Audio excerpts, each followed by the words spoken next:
What's up, everyone? I'm Miss Peer Editor. As you may know, the AP English Language and Composition exam is going to be online this year, and it will be the rhetorical analysis free response question.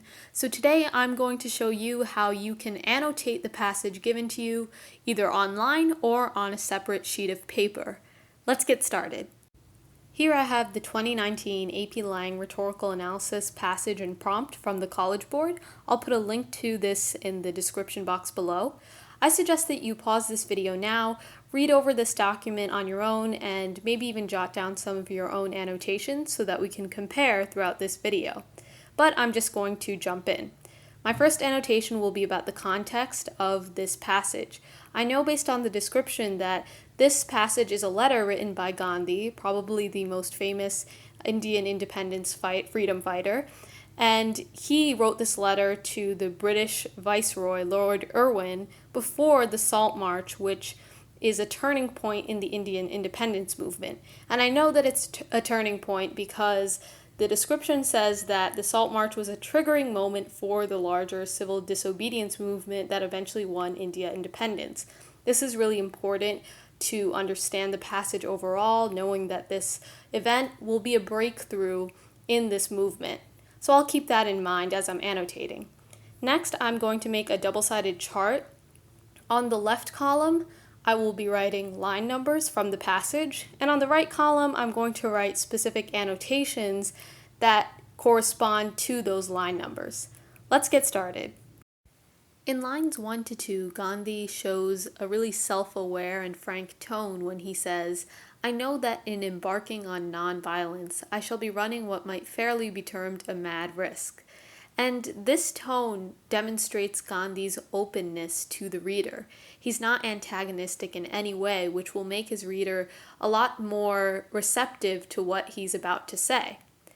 In lines 9 to 12, Gandhi explains that he has deliberately used the word conversion, which highlights his own purpose in writing the letter, which is to show the British people the damage inflicted by colonialism in India. And the fact that Gandhi is writing about why he's chosen specific words shows the overall reflective nature of this piece as a whole. In lines 13 to 18, Gandhi repeats the word serve a lot. He says that he wants to serve the British people even as he wants to serve his own, and he believes that he has always served them. So Gandhi uses repetition because he wants the reader to understand that he is trying to help the monarchy or serve the monarchy by exposing its faults. In this same passage, Gandhi talks about the idea of metaphorical blindness when he says, "I served them," or the British people, "up to 1919 blindly, but when my eyes were opened and I conceived non-cooperation, the object still was to serve them." So this idea of blindness actually shows the parallels or similarities between Gandhi and the British people, because previously he talked about how he wanted to make the British people see what wrong they have done to India. And by talking about blindness, Gandhi is showing his similarity to his reader and to others because both of these different entities were oblivious initially to the damage caused by British colonialism. So this is closing the gap or the distance between Gandhi and his reader by establishing some sort of similarity between the two. Gandhi also uses anecdotal evidence when he compares the tactics of non-cooperation to the tactics he himself has used against his family. And while he doesn't necessarily talk about one particular event or moment or story, he's still using his personal experience to establish his own credibility.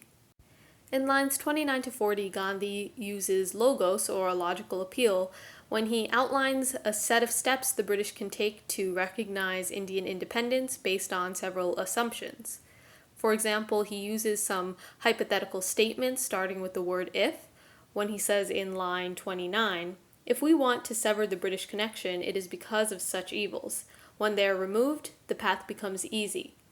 So Gandhi is using these different steps of logic to methodically explain his reasoning to his reader. Gandhi also uses a bunch of different words that have similar connotations. So he uses the words equals, common good of mankind, voluntary fellowship, mutual help, and these are all words with positive connotations that imply collaboration between Gandhi, members of the Indian independence movement, and the British government as well. So he's extending his hand to his reader by using these words. Gandhi shows a shift in tone in lines 46 to 51 when he starts to write in a way that's low-key threatening, obviously not too threatening, but persistent and resolved.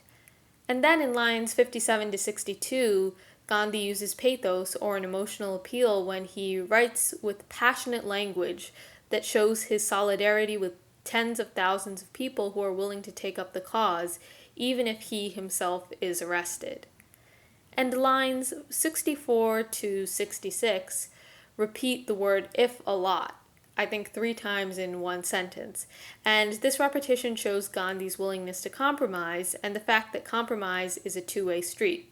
So if Lord Irwin decides to take Gandhi's concerns into account and discuss these matters with Gandhi, then Gandhi will perhaps postpone the publication of this letter. But this compromise will require concessions on both sides. And by repeating the word if, Gandhi is also suggesting that Lord Irwin needs to take action. So this is also a form of a call to action.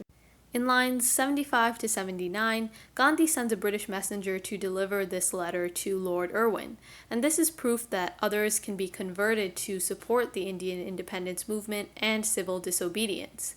The implied audience of this letter is British people in general, and if one member of that audience, this messenger, can be converted to believe in the cause, this really enhances Gandhi's credibility by showing the impact of the movement as a whole. I hope you all found this video helpful. Remember that you can use the double-sided chart I made in this video to either type or handwrite your annotations for the actual AP Lang exam. Also, comment down below with your own annotations for this passage. Remember to like and subscribe, and I'll see you next time.